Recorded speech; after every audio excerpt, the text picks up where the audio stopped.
चंडिकाय नमः। अथ कीलकम।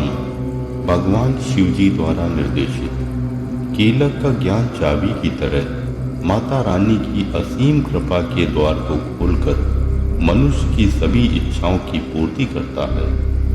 इस कीलक मंत्र के ऋषि भगवान शिवजी हैं और छंद अनुष्टुप है। इस मंत्र की प्रमुख देवता सरस्वती माता हैं। महामाई की प्रीति के लिए ही सप्तशती के पाठ के अंतर्गत इसका उपयोग होता है। ओम नमः चंडिकाय नमः। महर्षि मार्कंडेय जी कहते हैं, विशुद्ध ज्ञान ही जिनका शरीर है, तीनों वेद ही जिनके तीन दिव्य नेत्र हैं, जो कल्याण प्राप्ति के हेतु हैं तथा अपने मस्तक पर अर्धचंद्र का मुकुट धारण करते हैं, उन भगवान शिव जी को नमस्कार है। मंत्रों का जो अभिकीलक है, अर्थात मंत्रों की सिद्धि में विघ्न उपस्थित करने वाली शाप रूपी कीलक का जो निवारण करने वाला है, उस सप्तशती स्तोत्रम को संपूर्ण रूप से जानना चाहिए और जानकर उसकी उपासना करनी चाहिए। यद्यपि सप्तशती के अतिरिक्त अन्य मंत्रों के जप में भी जो निरंतर लगा रहता है, वह भी कल्याण का भागी होता है। उसके भी उच्चाटन आदि कर्म सिद्ध होते हैं तथा उसे भी समस्त दुर्लभ वस्तुओं की प्राप्ति हो जाती है।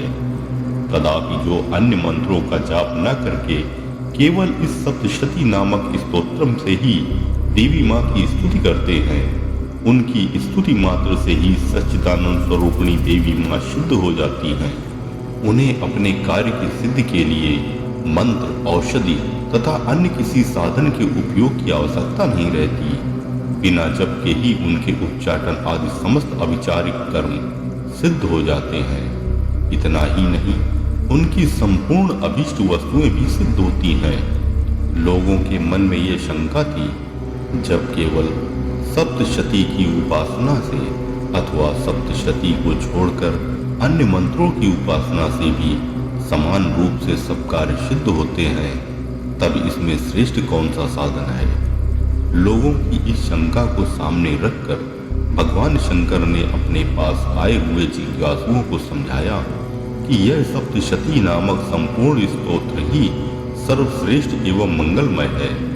तदनंतर भगवती चंडिका माँ के सप्तशती नामक स्तोत्रम को भगवान श्री महादेव जी ने गुप्त कर दिया। सप्तशती के पाठ से जो पुण्य प्राप्त होता है, उसकी कभी समाप्ति नहीं होती, किंतु अन्य मंत्रों के जप जन्य पुण्य की समाप्ति हो जाती है। अतः भगवान शिव ने अन्य मंत्रों की अपेक्षा जो सप्तशती की ही श्रेष्ठता का निर्णय किया, उसे यथार्थ ही जानना चाहिए। अन्य मंत्रों का जप करने वाला पुरुष भी यदि सप्तशती के स्तोत्र और जप का अनुष्ठान कर ले, तो वह भी पूर्ण रूप से ही कल्याण का भागी होता है।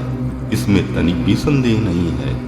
जो साधक कृष्ण पक्ष की चतुर्दशी अथवा अष्टमी को एकाग्रचित्त होकर भगवती माँ की सेवा में अपना सर्वस्व समर्पित कर देता है और फिर उसे प्रसाद रूप से ग्रहण करता है, उसी पर भगवती प्रसन्न होती हैं, अन्यथा उनकी प्रसन्नता नहीं प्राप्त होती। इस प्रकार सिद्धि के प्रतिबंधक रूप कील के द्वारा भगवान महादेव जी ने इस स्तोत्रम को कीलित कर रखा है।